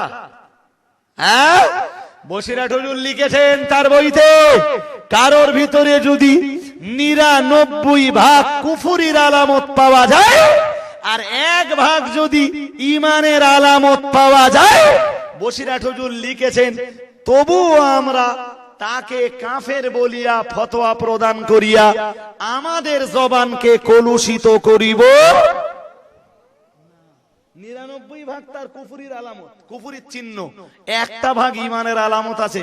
হুজুর কেবলা লিখছেন তবুও তাকে কাফের বলা যাবে না, বলা যায় না। সে যদি কাফের না হয় কি হবে? আরে থিওরিটা ভুলে যাচ্ছেন কেন? কি হবে? হ্যাঁ, কাফের গলার স্বাদ মিটে যাবে তোমার। আরে ভাই, এই আমাদেরকে যারা কাফের বলে ফতোয়া দিচ্ছে, আমরা ফতোয়া তাদের ফিরিয়ে দেব না, ফতোয়া ফিরিয়ে দেব না। তবে ফয়সালাটা কে করেছেন? ফয়সালাটা হাদিসটা কি বলেছি? এত তাড়াতাড়ি ভুলে গেলি হবে? কেউ কাউকে কাফের বলে ফতোয়া দিলে সে ফতোয়ার ফয়সালাটা কে করেছেন? নবীজি করেছেন। কি করেছেন ফয়সালা? ফয়সালা আল্লাহ হাসরের মাঠে যা করবেন করবেন, তার আগে নবী একটা ছোটখাটো ফয়সালা দিয়ে গেছেন। সেই ফয়সালাটা কি? যারে কাফের বলা হলো সে যদি কাফের না হয়, তাহলে যে লোকটা কাফের বলে ফতোয়া দেবে ওই শব্দটা তার উপরে যে যারা বলেছে, জি, যারা কাফের বলে ফতোয়া দিচ্ছে তারা ভাবুক রাসূলের এই হাদিসটা নেই। জি, তা ভাই কাফের বলে ফতোয়া দিচ্ছে তার সূত্রটা আমি বলে দিচ্ছি, আপনারা সবাই হয়তো খবর রাখেন না। জি, কারে দেশে সে আপনাদের বলা লাগবে না। আর তাতে আমরাও বাদ যাইনি। ভাই বাদ গেছি কেউ যায়নি কো যে ভাই তা কি সূত্রে দেশে বলেছে তিনি তার বইতে লিখেছেন বংশ মর্যাদার কবর হোক। শুনছেন আমার কথা? কিসের কবর হোক? নো, বইয়ের ভাষাটা তার লেখনী ওরকমটা নয়। তিনি তার বইতে লিখেছেন বংশ গর্বের কবর হোক। কি লিখেছেন বলেছি? বংশ গর্বের কবর হোক। আর ওই কথাটা উল্টে কি করা হয়েছে? বংশ মর্যাদার কবর হোক। আচ্ছা ভাই, বংশ গর্বের কবর হোক আর বংশ মর্যাদার কবর হোক, দুটো কি এক? আরে গর্ব মানে তো অহংকার, তাহলে বংশীয় অহংকারের কবর হোক, এ কথাটা ঠিক না বেঠিক? কিছু বললেন না, সবাই বললেন না, বলো। আরে বংশ অহমিকার, বংশীয় অহংকার, দাম্ভিকতার কবর হোক, এ কথাটা ঠিক না বেঠিক? 100% ঠিক। যিনি লিখেছেন ঠিকই লিখেছেন, কথাটাকে উল্টানো হলো। বংশ গর্ব লেখা বলা হয়নি, বলার সময় বলা হয়েছে, দেশের মাটিতে প্রচার করা হয়েছে যে তিনি তার বইতে লিখেছেন বংশ মর্যাদার কবর হোক। বইটার লেখক মহামান্য মুফতি সাহেব। বইটার নাম উপাধি কি ও কেন। বইটা পড়ে নেবেন, দেখবেন সেখানে লেখা রয়েছে বংশ গর্বের কবর হোক। ওই কথাটাকে নিয়ে তারা জালিয়াতি করেছে। যে জালিয়াতি ইমাম গাজ্জালির বিরুদ্ধে করা হয়েছিল, যে গাজ্জালি যে এমনি করে যে জালিয়াতি ইমাম সুবকির বিরুদ্ধে করা হয়েছিল, যে জালিয়াতি ইমাম বুখারীর বিরুদ্ধে করা হয়েছিল, যে জালিয়াতি ইতিপূর্বে হযরত আবু বকর, ওমর আর ওসমানের উপরে করা হয়েছিল, যে জালিয়াতি ফুরফুরা শরীফের মুজাদ্দিদে জামান আলা হযরত দাদা হুজুর কিবলার নামে করা হয়েছিল, ঠিক একই জালিয়াতি করা হয়েছে বর্তমান সিলসিলায় ফুরফুরা শরীফের অন্যতম শ্রেষ্ঠতম সৈনিক, সত্য রথান্দ্র প্রহরী, জামিয়ার রহমানিয়ার ডাইরেক্টর মহামান্য মুফতি সাহেব হুজুরের নামে। তিনি তার বইতে লিখেছেন একরকম, দেশের মাটিতে মানুষকে ভুল বোঝানোর জন্য প্রচার করা হয়েছে আর একরকম। এটা তোহমত দেওয়া হয়েছে না হয়নি? জি ভাই, দেওয়ালের গায়ে লেখা থাকে এখানে প্রসাব করিবেন না, করিলে 50 টাকা জরিমানা হইবে। চট করে বলবেন এখানে প্রসাব করিবেন না, একটা দাড়ি দেওয়া আছে, তারপরে লেখা পরের বাক্য করিলে 50 টাকা জরিমানা হইবে। ভাই দন্তান্নয়াকারে না, এই শব্দটার পরে বা এই অক্ষরটার পরে যে দাড়িটা দেওয়া ছিল, দাড়িটা একটুখানি আগিয়ে আনা হবে।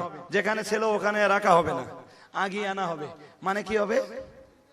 এখানে প্রসাব করিবেন না, করিলে। তাহলে একটা দাড়ি, তাই না? একটা দাড়িকে যদি একটুখানি অদল বদল করলে মানে অতটা পাল্টে যায়, তাহলে বংশ গর্বের কবর হোক আর বংশমর্যাদার কবর হোক, এতটা অদল বদল করলে কি পরিবর্তন আসবে না? আসবে না? আমরা লেখাপড়া জানি না বলেন, আমরা বুঝি কম নাকি? বেশি না জানলেও যা জানি তাতে ভাই বুঝি। ছাতি না জানলেও বাংলা প্রবাদে বলে গোড় চিনি না, গোড়টাও চিনি না। ঘোরামি ছাড়ছে, হ্যাঁ বুঝতে পেরেছি যে ঘোরামি ছাড়ছে। তা জি একজন বলছে দেখো তুমি ছাতি জানো আর আমি ছাতি না জানলেও গোড় চিনি। ভাইরা, আমার দাবি আপনাদের কাছে, যদি দেখেন যে আমাদের উপরে কুফরি দিয়ে ইতলাক আসতেছে, খুব বেশি গরম টরম হওয়ার দরকার নেই। কাফেরের কুফরি দিয়ে ইতলাক আসা মানে জানবেন ইমান একটু চাঙ্গা হচ্ছে। ইমান, কারণ ওই অপবাদ, ওই দুর্নাম, ওই বদনাম তো নিতে হয়েছে রাসূলের সাহাবীদেরকে। তা আমরা কারা? আমরা সত্যের উপরে প্রতিষ্ঠিত থাকতে গেলে মাঝে মাঝে লোকে কাফের বলে গাল দেবে না? গরম হবেন না, যারা কাফের বলে ফতোয়া দিচ্ছে ওদের দিদ দেন। জি, নিজেদের জবানকে সামলান, নিজেদের জবান সামলান। যারা কাফের বলে ফতোয়া দিয়েছে, পাল্টা তাদের কাফের বলেন না, শুধু রসুলের হাদিসটা মনে করুন, মনের ভিতরে উদয় করেন, মনের ভিতরে উকি ঢুকি মারুক নবীর হাদিসটা, তাতেই দেখবেন ফায়সালা হয়ে যাবে ভিতরে। আমার কথা বোঝা গেছে? যাবে না? যাবে না? প্রথম থেকে এ পর্যন্ত আমি জবান হেফাজতের ব্যাপারে অনেক কথাই বলে এসেছি। বাবু আমারে বলেছিলেন বড় পীর সাহেবের শানে সভা, সুতরাং একটা কথা বলতে আমি ওয়াজ করব না গো ভাই। বড় পীর সাহেব ছোটবেলা থেকে তার জবান হেফাজত করেছিলেন বলেই আল্লাহ বড় পীর সাহেবকে ওই জায়গাতে পৌঁছে দিয়েছিলেন। একটু সুবহানাল্লাহ বলেন। জীবনে মিথ্যা কথা বলেছেন বড় পীর সাহেব? আপনারা শুনেছেন তার মায়ের নির্দেশ ছিল, বাবা তুই জীবনে যত বড় বিপদে পড়িস তুই যেন মিথ্যা কথা কোনোদিন। ভাই যে যত মিথ্যা কথা পারে বলুক, ফয়সালাটা কার উপর দেবেন? আল্লাহর উপরে ছেড়ে দেন, আল্লাহ একদিন ফয়সালা করবেন। ত্রুটি বিচ্যুতি বেয়াদবি ক্ষমা করুন। ভাই পরবর্তী বক্তা জনাব মুহতারাম হযরত মাওলানা ভাই রেজাউল করিম সাহেব, তিনি আপনাদের মাঝে এসেছেন, ওয়াজ নসিহত করবেন। আপনারা ধীর স্থির ভাবে তোর ওয়াজ নসিহত মহব্বত করেই শুনবেন। আমি বিদায় নিলাম। আমাদের প্রতিষ্ঠানগুলোর কথা আবারও বলবো, আপনারা মনে রাখবেন। জি এক্ষুনি তো আর ইসালে সাহেবের দাওয়াত দিতে পারতেছ না, ইসালে সাহেব সব হয়ে গেছে। আমাদের মানে প্রতিষ্ঠানে রিসালে সব, শুধু ইয়াকুব সাহেবের মাদ্রাসা রিসালে সবটা আগামী 5 এবং 6 চৈত্র বাকি আছে, পারলে একটু যাবেন, মনে রাখবেন। মহব্বত করে একটু দরুদ শরীফ পড়ুন। আমি বক্তৃতা চালাবো তার আগে বলছি, জি ভাই এই প্রতিষ্ঠানের সেক্রেটারিকে দিয়ে আল্লাহ একাধিক ভাবে অনেকগুলো দিনের কাজ করিয়ে নিচ্ছেন। আপনাদের সহযোগিতা, আপনাদের সাহায্য, আপনাদের সহানুভূতি তার জীবনে একান্ত ভাবে কাম্য। তিনি আমার পাশে বসে বসে অনেক কথাই বলেছেন যে আমার মহল্লা, আমার এলাকার মানুষ, আমার গ্রামের মানুষ আমাকে সর্বতভাবে সাহায্য করেন। কারোর কাছে কিছু চাইলে কেউ কোনোদিন কোনো কৃপণতা, তঞ্চুকতা, বকিলতা, জি কোন রকম কোনো কিছুই প্রকাশ করেন না, অকাতরে মানুষ আমার হাতে ঢেলে দেন। তবুও বলছি আপনারা আরেকটু দানের হাতকে প্রশস্ত করবেন, যে আপনাদের সকলের দ্বারাতে আল্লাহ দ্বীনের কিছু কাজ করিয়ে নিন। বলুন সকলে আল্লাহুম্মা আমিন। মহব্বত করে একটু দুরূদ শরীফ আল্লাহুম্মা সাল্লি আলা